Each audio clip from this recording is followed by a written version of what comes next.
Oh man, what is going on, everybody? So, thank you so much for hanging on. I know I haven't uploaded anything in about a month.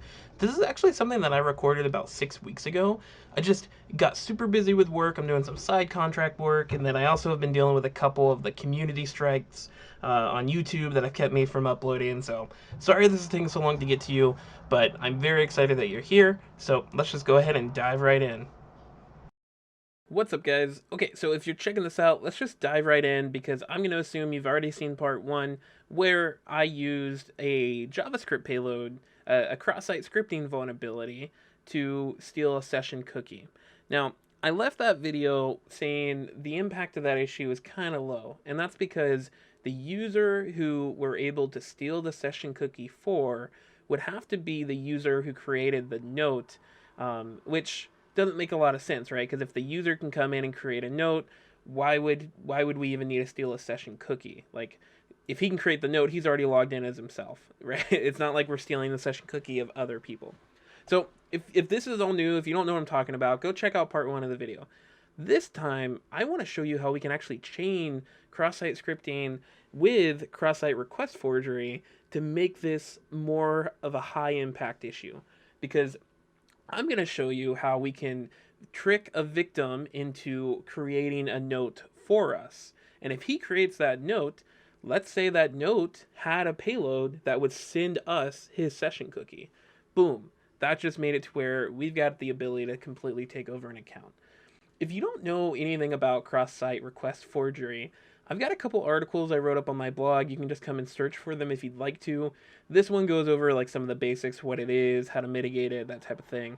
This one is a little more helpful with like technical stuff. It shows some labs that I did through Report Swigger Academy, and it contains this here, which I'm going to kind of reference as we go. But it's really, really simple to exploit cross-site request forgery. To explain it with a high level, let's show what it looks like when I go to create a new note.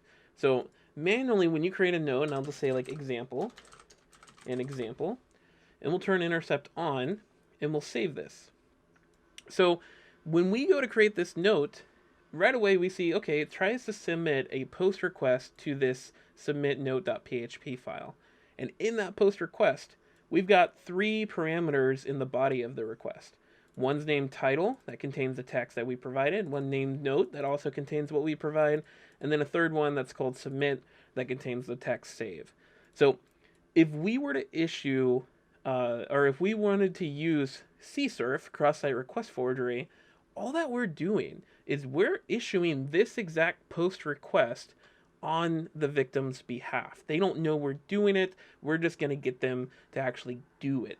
And the way we do that typically is by taking whatever HTML code we need to craft this request.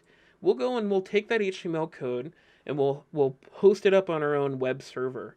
And then we'll trick the victim into going to our web server, clicking on that link, and that executes the HTML code, which there in return submits this post request. As long as they're signed into their account in like a different tab, then this post request will submit as them, and we're able to force them to do something. So in this example, I'm showing, okay, let's force them to create a note. But commonly, you'll see this type of attack with like, let's update an email account on file. Let's update an address, a shipping address, so we can receive the items they purchase.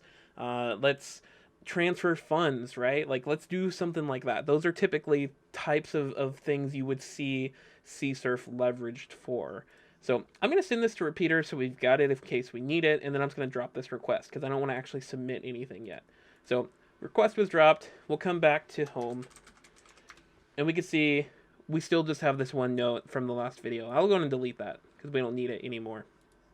So what we're going to do at this point is let's just do a really, really basic CSRF proof of concept. Let's just see if we can pull it off.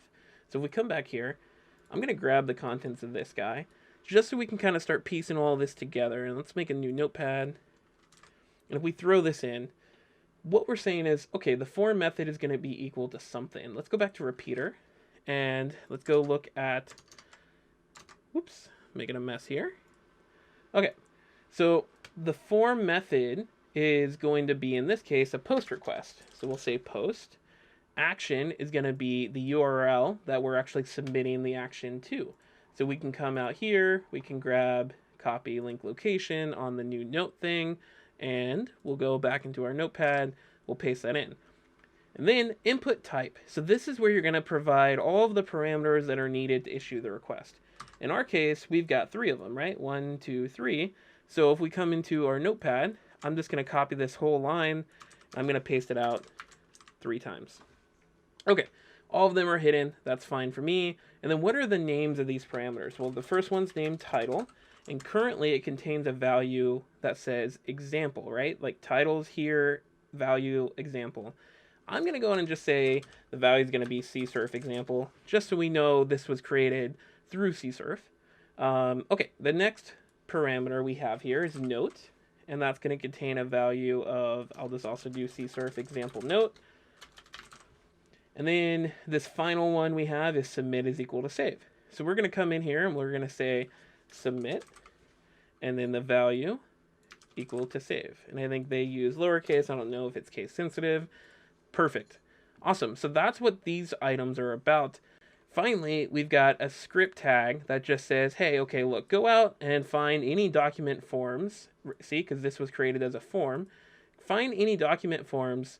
Find the first one, because everything counts as starting at 0 with computers. So find the first document form and then submit it. So this is going to make it to where if someone browses to a page that's hosting this up, it's going to submit that form. And we can actually make this a little bit nicer by doing like closing out a body, closing out an HTML, right? Like this is technically how it would look, I think. You would have the HTML, and then you would have the body opener. Okay, let's grab all this. Let's see what happens if I copy this down. I'm just going to do a gedit as example.html. We'll paste that in, and we'll hit save. So now we just need to actually host this file up. So we'll do sudo python m simple HTTP server on port 8009. So if we were to manually go out and browse to, and I'm going to actually do this with a blue tab. I'm using Firefox containers here. So if I were to go and browse to that address of my machine, my VPN interface of my attacker machine, this would be 10.10.14.44. And my port 8009, that's where I've got my web server listening on. Let's just go to that. And I've got this example HTML file that I just created. I'm going to click into it. And we don't really see anything happening. Let's come back here. Notice how there's no notes at the moment. We hit refresh. We still don't have any notes. So our CSRF didn't work. We didn't actually issue that post request. We can view the page source of this just to make sure everything looks okay. I mean, yeah, things look fine to me. We can even come in and we'll do inspect element. I'm showing you some of the troubleshooting process in case you run into issues as well. So we can come into the console and, oh, okay, so we see uncut, type error, document form submit is not a function. So I ran into this before. I actually ran into this before I made the video. That's why I wanted to leave this in. The reason why this didn't work is if we go back to our payload, if we go back to this, notice how we had here a submit as the name of a parameter. Well, apparently if you have submit as the name of a parameter, when you actually go to submit your form, it uses this as priority of this, and it just messes things up. So I'm actually going to change this to like button submit. I'm just going to name it something else. Copy all that. We'll come in, we'll say gedit. What did I name it? It was example HTML. And we'll replace all that with the edited one. We'll hit save. And now let's just go ahead and refresh this page. We get a 500 internal server error, but notice it takes us to the submit note PHP on the sec notes box. So let's go back to this other tab we had. And again, remember, we had no notes created before, but now if I refresh using F5, bam, we now have a note created called CSRF example note. So why does that matter? Well, that matters because let's say this was a domain that we owned, which it is, right? Like, let's say we made this publicly routable and we had a really awesome phishing scheme set up. Sorry, not that, but actually this, which automatically redirects to create the note when I go to it. But that 10.10.14.44 address, that example HTML file, what if we have that publicly routable as a malicious domain, and then we sent the user like a phishing email, or we vish them and we convince them to actually browse and click that link. By clicking the link, it automatically creates whatever note we want under their account. And I tried going to it a few times. That's why it happened a few times. So this is really, really cool. We can leverage cross-site request forgery to create a note on their behalf. How can we get malicious with this? Do you see where I'm going? All right, so next up in the process, we can create a note as them. Now we want to actually create a note that's going to inject a cross-site scripting payload.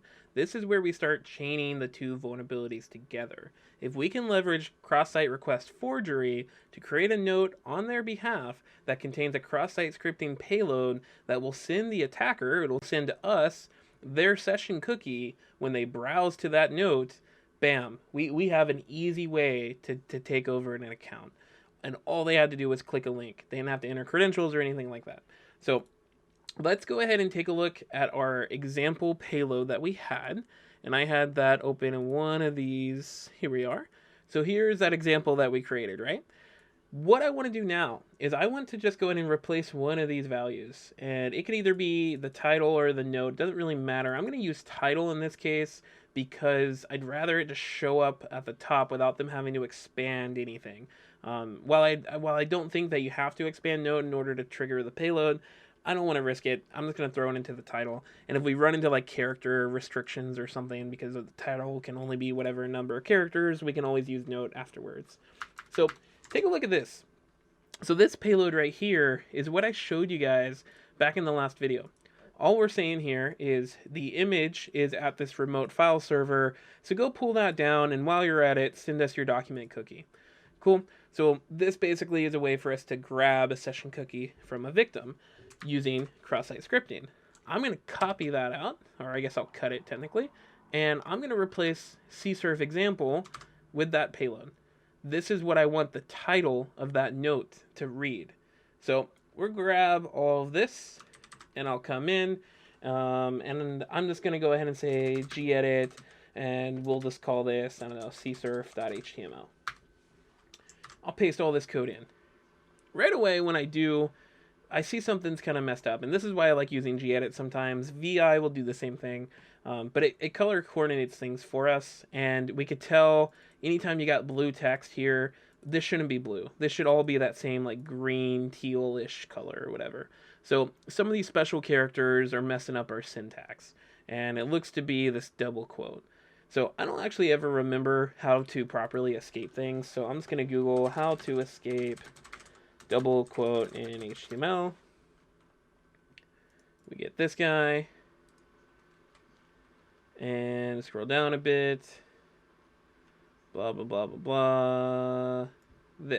That's how you do a double quote. So we'll come back, and I'm going to replace this double quote with that, and I'll replace this double quote with that.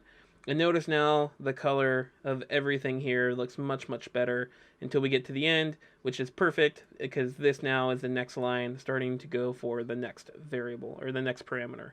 So I'm going to save that, close this out. So what happens next? Well, now what's going to happen is we're going to phish this guy. We're going to either phish him or we're going to call him on the phone, and we're going to trick him into going to a malicious website. And that malicious website is going to be hosting up that file. So let's go ahead and start by spinning up our malicious website. It's python-m simple HTTP server, and I'll do it on port 8009. We'll run that.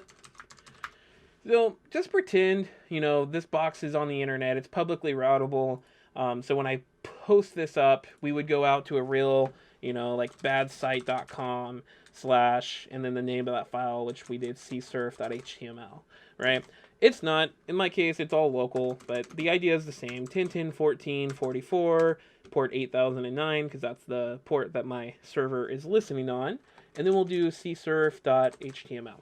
Now, if this is all gonna work the way I hope it will, then I'm gonna hit enter. And this, again, we're kind of simulating the victim at this point. The victim's going out, they're being tricked to browse this site. Once they do, all they have to have is another tab with an active session. As long as that active session is running on this vulnerable website, By then browsing to my malicious website, it should create a note for us. It should automatically just issue that post request and create the note. The name of that note should contain that cross-site scripting payload, so when the victim later browses to their home page, when they load that note, it's going to then send their session cookie to us. Now we actually still need a way to receive that session cookie, so I'm going to do sudo netcat mvlp port 80. If that doesn't make sense to you, again, go check out part 1. I kind of showed that attack already. But okay, let's just hope for the best and fire away. We get a GET request, we get a 500 internal server error. So far that's promising because we got that same internal server error last time when we were doing the CSRF example note. Now we come back here, again he was logged in this other tab. I'm going to refresh the page by pressing F5. Check it out. Woo! This is victory, guys. This is victory. So right here, a new note got created, and it says CSRF example note. So we definitely got a new note created because they browsed to our malicious link. Now, the title of that note has a broken image. You can't see it, but that image tried to reach out to our attack server down here in the bottom left, and look what it sent us. It sent us a beautiful, beautiful cookie. So now I can take this beautiful cookie and we can open up, a brand new tab, come into this. Again, I'm using Firefox containers to pull this off. But if I go to like 10.10.10.97, we try to go to home.php, it's redirecting us to log in, right? But if I go into our cookie editor and I replace this value with that value and hit save and I go back to home.php, we are logged in as demo. That's it. We successfully took over this guy's account by chaining both CSRF and XSS together. Now hold on, don't leave yet. So this wouldn't really be an infinite logins video if I didn't talk about mitigation. Like, how do we prevent these type of attacks? How do we keep ourselves safe? So here's the thing. There's a lot going on here. There's a lot of prevention techniques that the developer of this web application could have used. In addition to that, there's actually some preventional techniques that users can use as well. So I won't go into detail about everything. But for cross-site scripting, if you encode your characters, it's going to be much, much harder, if not impossible, for an attacker to actually leverage cross-site scripting. So what I mean by that, if you come in here and you say 1, 2, 3, and you throw these characters in like this, you hit save, you view the page source, you search for 1, 2, 3, we can see those characters they're not encoded in any way. They're just right there, put straight into the source code, easily able to escape out of that source code and create our own, inject our own. So this bad. Developers always encode special characters. Okay, so that's one mitigation for cross-site scripting. A mitigation for cross-site request forgery. So when you issue a post request, you'll sometimes notice, let's go back into, I think I saved it actually into my repeater tab. So this is the post request that creates a very, very simple note that just says example, right? Notice in here, there's not any sort of what's known as a CSRF token. So oftentimes, if you go to like a hardened website, you'll see when you have a post request, you'll also see something like CSRF token equal to, and then it'll contain like, it's not going to have special characters, that's a bad example, but it'll contain something like that, just like some random string. Sometimes it looks like an MD5 hash, or like sometimes it's base 64. It's just like a unique string. And every single web request that you make to update, to post a note, or update your account information, or something like that, will contain a unique CSRF token. And if things are done correctly, the web application will always check to see if the CSRF token you provide is valid, if it matches what they're expecting before they let you actually perform that action. That's a way to mitigate this, because if it's done correctly, there would be no way for an attacker to know what a valid CSRF token is for that user. So for example, say the valid CSRF token needed to be ABC123, right? Obviously, this is kind of guessable, so it's probably a bad example. But imagine it's not guessable. Like, there's no way we could have guessed that. Um, when we go to issue our post request, our CSRF attack never had a value here, never had a parameter for CSRF token that contained that value. And if we can't guess what that valid value would be, then the web server might receive that post request. The victim might click the link and issue the post request, but the CSRF token won't actually be validated properly, and the web application should reject that request. It should say, hey, look, sorry, I know you wanted to do this action, but I can't confirm that it was actually you who submitted this, so this isn't going to happen today. That's how you mitigate CSRF, at least from the web development side. And there's a ton of bypass techniques to go into that.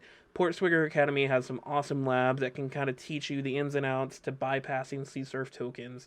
They're not foolproof, especially if application developers don't develop them in the correct way. But finally, another thing you can do as a user to try to stay safe from this, go out, get this Firefox containers add-in, and actually use it for, I think, what they intended it to be used for. Like, if you go to every single website and you containerize every website, that could help you. Like, say you're logged into your bank here on a blue tab, and then someone sends you a link, and you don't know if you can trust the link or whatever. Go ahead and open that link and say a pink tab. And when you do, if it issues a cross-site request forgery attempt, if it tries to leverage that vulnerability on your banking website, it's containerized. And you're not actually signed in to your bank account here in this tab. So it can issue it all at once, but you're not authenticated. And because you're not authenticated, the bank doesn't know, who it is that's actually making that request. So that's another way as a user that you can try to kind of stay a little bit safer online by containerizing your different sessions and your different websites. All right, guys. Well, thank you so much for checking this one out, and I look forward to seeing you guys in the next video. Hope you learned something. Peace.